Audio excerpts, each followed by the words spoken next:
Okay, how you doing? Welcome to Rub Hunts.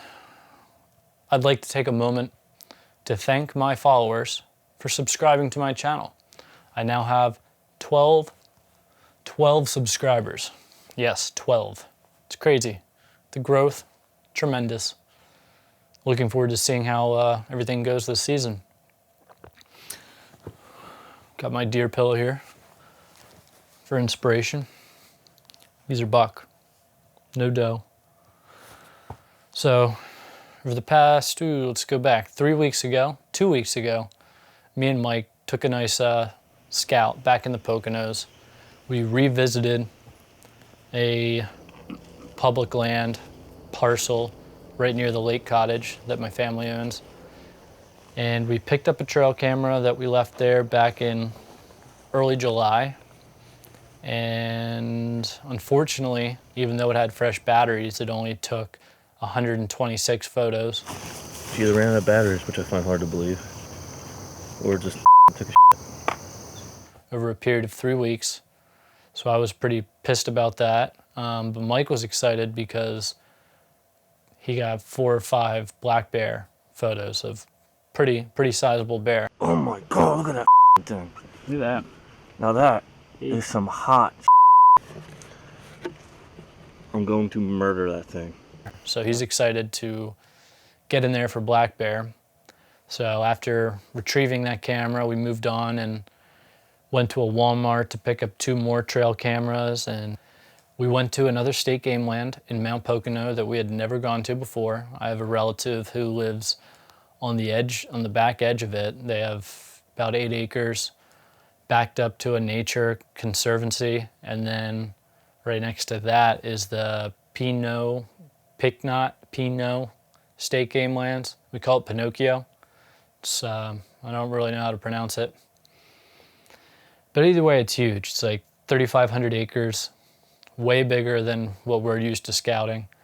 And we noticed right away on X that there was a massive swamp not too far of a walk from where we entered through private land. And it was shaped like a figure 8. And we decided to check out if there was a pinch point or some sort of game trail going through the center. Maybe look for some bedding. It was incredibly thick getting through the woods. It was a mix of hardwood and pine, and it was a real pain in the to get to. Then we got to the swamp. We realized it was probably not huntable for us.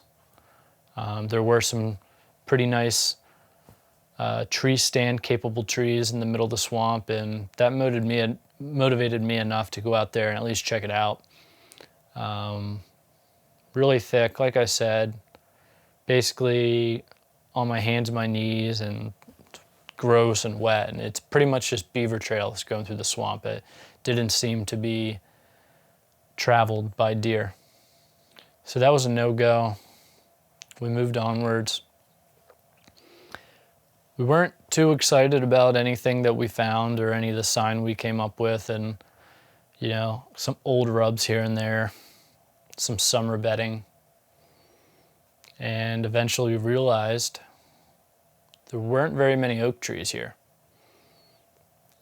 So we put our efforts into just locating isolated oak trees and using that as an advantage, something to set up around and hunt the early season. By the end of the day, within the last 2 hours, we ended up going up over the side of this one hill, and at the top it kind of leveled out, and there was this nice opening, and it was all filled with ferns. And we just looked around and we're like, there's got to be some oak trees around here. And eventually we found one big mature oak. I pointed it out, and we went right up to it. It was loaded with acorns on the ground and tons of fresh deer. So we were excited, and we just started picking, perfect trees and thinking about the wind, and what if it's blowing this way, we can sit here. If it's blowing that way, we can sit here, and it'll be appropriate to double up on and hunt together and film the hunt. So we're excited about it. And there wasn't just one mature oak, there was 3 or 4 on the hilltop. So it's it's perfect. Isolated oak, you know, they can hop from one oak to the other, and it's good. So we're looking forward to going back there. Opening day has come. I've got 1 day in the books, literally in the books. Got a deer journal. You gotta keep that written down. I suggest you do that. But opening day, I just saw 7 or 8 doe. I saw six doe, 1 mama, the rest were young, and 2 yearling bucks. One of which almost caught me. He started doing the towards me, but I just was completely still. I think he saw me moving because I was getting bored. He gave up. He didn't blow or anything. It was a good morning. Where I was hunting, there was a million oak trees, different varieties, all dropping. So you can't really use oaks to your advantage there. Well, you can, but you can't find an oak tree and bank on them feeding on that particular oak tree. But they do have their head down all day, vacuuming acorns, which is great. So today I grabbed the lone wolf and I set it up in a tree that I was not confident in setting it up in the dark. I'm gonna hunt it tomorrow morning, possibly tomorrow night, but definitely tomorrow morning and the following morning. And then I'll tear it down and hunt elsewhere and start going mobile and in some public land. Very dangerous tree to set up in. It was inverted and then kind of twisted, and I could only put 1 lone wolf stick in there.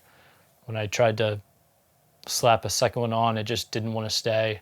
So I ended up running back, grabbing some more spikes and, you know, making it work.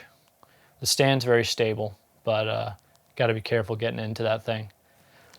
Muddy camera arms ready to go, so I'll be filming that tomorrow. Looking forward to it. It's definitely one of my favorite spots on my own property. I've never hunted there, but I know it's a good spot because, you know, if there's any deer movement coming through, I can intercept those deer before they get to my neighbors, which is awesome. So they're especially come during the rut. So the goals this year are I want to harvest a 3-year-old buck. Pretty sure I have a good idea what a 3-year-old buck looks like. I have some history with one. This is my second year hunting, period. Last year was the beginning of it all. And I had absolutely no interest in hunting growing up and in my teens. I never thought I would get into this, but it hit me like a train, and now I'm doing it. So this is a shed from the first buck I ever shot at, and I clear missed, shot 3 inches over his back. Glad I missed him. And then in late February, I was taking a walk where I set my stand up last night, and I found this shed. This is a nice 10-pointer, what I would imagine being a 3-year-old buck. So this is what I'm going for. This is the shit I'm going for. All right. Got some really good footage this summer of bucks growing up in their velvet, and you know, it's cool to see some deer holding velvet still and others who are hard-boned by early August. For the first time, getting some active scrape video and licking branches at the same time. Just found a fresh scrape right on my property. Got the trail camera set up on that now. I don't plan on hunting over the scrape directly, but I want to intercept the deer as they get to the scrape. If I can find this deer again, that would be amazing. And if I shoot him, that'd be the best. But I am gonna be choosy If it's a good 3-year-old looking deer, I'm gonna take them. I'm not gonna wait too long if I don't have to. All right, so I will continue this video tomorrow when I get in the stand.